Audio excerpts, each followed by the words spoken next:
Hello people, welcome back to our page and thank you so much for joining the page today.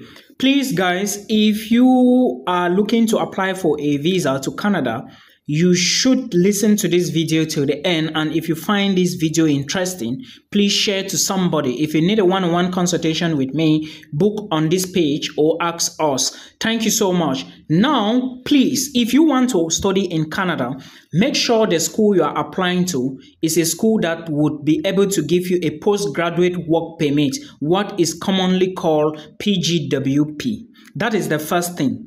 Secondly, if you are above 25 years old, do not apply to colleges if you already have a bachelor's degree. I'm going to explain in two ways, so I will encourage you to watch till the end. The first way is, if you already have a bachelor's degree and you are 25 years old, do not apply to bachelor's degree because they are going to reject you somehow, thinking that the program, not thinking, but assuming that the program you are applying to or the certificate you are applying to is way below your bachelor's degree, because what you have was a degree, and now if you are going to a college, you should be applying for something called a certificate or a diploma. So going below and you are above 25 years is not a good sign. But again, you can fix it around. How can you fix it? If you are 25 years old, you can apply to a college. In case you graduated with a bachelor's degree and you are working now, this is what you are going to do.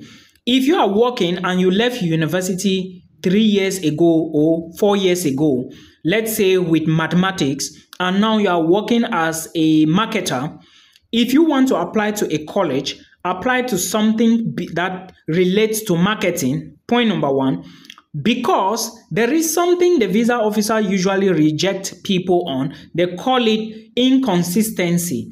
That is, your study, like your gap, your study pathway is not consistent. But if you left school long time ago and what you are doing now, you actually apply for it, you can convince them in many ways. One, you want to study this thing because you didn't have experience in it, you didn't study it before, and because you are currently working now as a marketer, that is the reason you are taking the marketing course, because it is what is looking for a lot of people now in your home country, and you have to prove that. I hope you understand. You have to make them understand this in real terms. Again, you cannot be 25 years old, you graduated with a bachelor's degree long time ago, and you are applying for a diploma now without proving yourself. Having a bachelor's degree does not stop you from going to school. They understand, but you should be able to prove yourself, and make sure what you are applying for should be something that your country needs, and you can be able to give them reasons. Just the fact that you didn't graduate with this and you are doing this particular job, you need more knowledge, so you have to give them reasons for that. Now, another thing is, I'm going to bring this in part 2, another video, so that you understand well. So if you watch this one, watch part 2. If you are 25 years old and you are looking to study in Canada, I will advise you to apply for colleges rather than university, in case you are coming from the broke community. The reason is, one, there are a lot of reasons, but I'm just going to give you a few. The first thing is, if you are applying to a college and not a university, remember in university you might spend 3, 4 or even more years. Like it's usually 3 to 4 years. If you want to study a bachelor's or master's, which is 2 years, you have to spend like 3 to 4 years. But now, if you apply to colleges, it's possible to study for 1 year or 2 years in Canada, and people are doing it. I have people doing it, so you have to think about it. Now, another reason is, it is easy to work if you are studying in colleges. One, university studies is very bulky and there is a lot involved. For example, if you are a master's student, you have to, of course, do research, all right? Meanwhile, if you just go straight to study a diploma or certificate course in a college, you might not meet all of this. Of course, you might go for internships and other jobs. You might need to read, but in a university, there is no way you can run away. If you're a master's student, you must do a thesis, especially in these developed countries like Canada. So this is what you should put into consideration. Now, in colleges, admissions is easy to get. Not like in universities that some may be asking you a lot of requirements. But remember that if you must study in Canada, you have to consider a lot of things. It is very, very important. Now, let's talk about the other issue. If you are 25 years and above, and instead of you applying for a course that you are currently doing, you go back to go and apply for a course that you stopped 2 years ago or 3 years ago, it is a red flag. For example, if you graduated 3 years ago with a chemistry, and right now what you are doing, you are a lab technician, then if you want to apply now to Canada to go and study, you do not need to go back to chemistry. You just need to apply as a lab technician. Now, you will have to convince a visa officer why you got a bachelor's degree already and you want to go and study a diploma now in lab technician. They need to understand that it is part of your passion. And of course, you have to give them enough reasons. Maybe you are working as a lab technician already somewhere, and because of this, you don't think that you actually have the required skills and you really want to study. That is another excellent reason you can give them to grant you the visa. Another thing may be that you are doing an internship somewhere. At the moment, you are not working, but you left school 3 to 4 years ago. Now you have to prove yourself in this particular manner and show them evidence of everything you are doing. I hope you understand. So please put all this into consideration so that your visa would not be rejected, because a lot of people are being rejected now. And if you look at the rejections, like the GCMS notes, you are going to see one thing or the other related to program choice and proof of funds. I'm going to explain the proof of funds very soon so that somebody can understand. For joining the page today. If you are seeing my face for the very first time, my name is Milton. I'm equally called the Anointed Village Boy and the chairman of the Broke community. Thank you so much. So on here, we educate people on how to move abroad, how to better their lives, and more. Today's video, I want to talk about a question somebody asked me inbox, and this is how I will be doing this series. Come 2024, the person said, I wish to know the budget for USA if I am to go alone to do my master's degree. Now, this question is not direct. The person hasn't put the question in the right order, but I'm going to explain a few things here so that if you are somebody in this area, you should also put them into consideration. First thing first, research.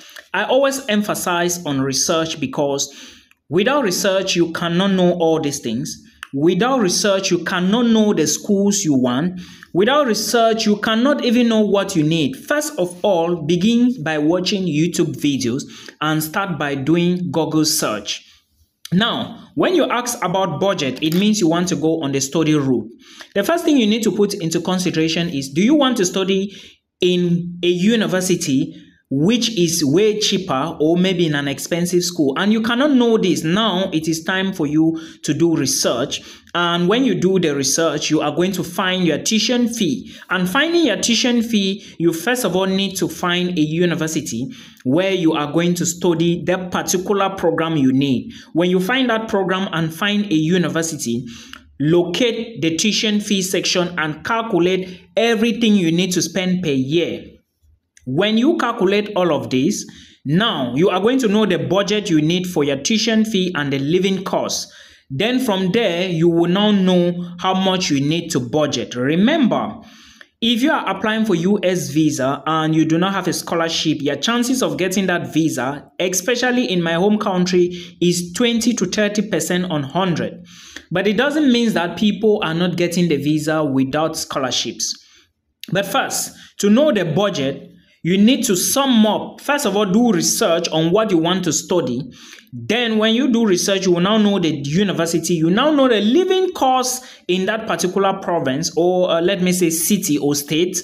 Then from there, you add your tuition fee to the living cost. Then you are going to know how much you need to gather in order to study abroad. I hope you understand this. This is the simple truth you need. And remember, for US budget, for proof of funds, you have to show living costs and your tuition fee. So you have to do this research to know how much you need. Milton cannot independently tell you that you need maybe 10 million, you need 15 million, you need $20,000. No, you need to, first of all, there are schools which are expensive and there are certain programs which are expensive more than others. So without you doing this research, you cannot know. I hope this helps somebody.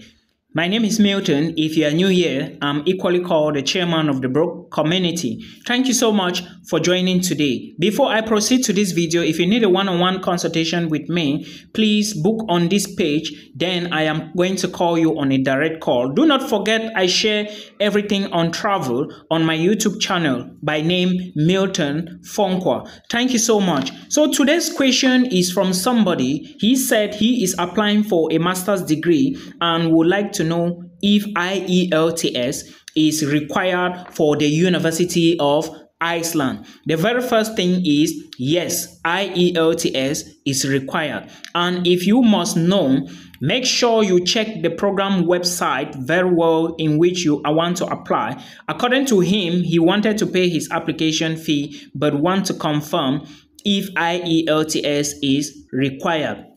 One thing I will draw your attention to is that in Iceland, if you must apply for a bachelor's degree, make sure you have IELTS. This is very important. Secondly, if you want to apply for a master's degree, make sure you check the university's website properly. Well, you may find something like if you come from an English-speaking country, you do not need to submit IELTS. You might equally see on the school website that those that do not speak English have to submit an English proficiency. But I would say that if you come from Africa, try to submit your IELTS exam if you do have it. This is going to increase your chances of getting the offer. Remember, the University of Iceland is very competitive and a lot of people are going to apply. So they will be taking the best of the best. So please make sure you put in your best and try to apply. For those who didn't watch the video on YouTube, please go to YouTube now and watch it. I said in that video, and I'm going to reiterate again,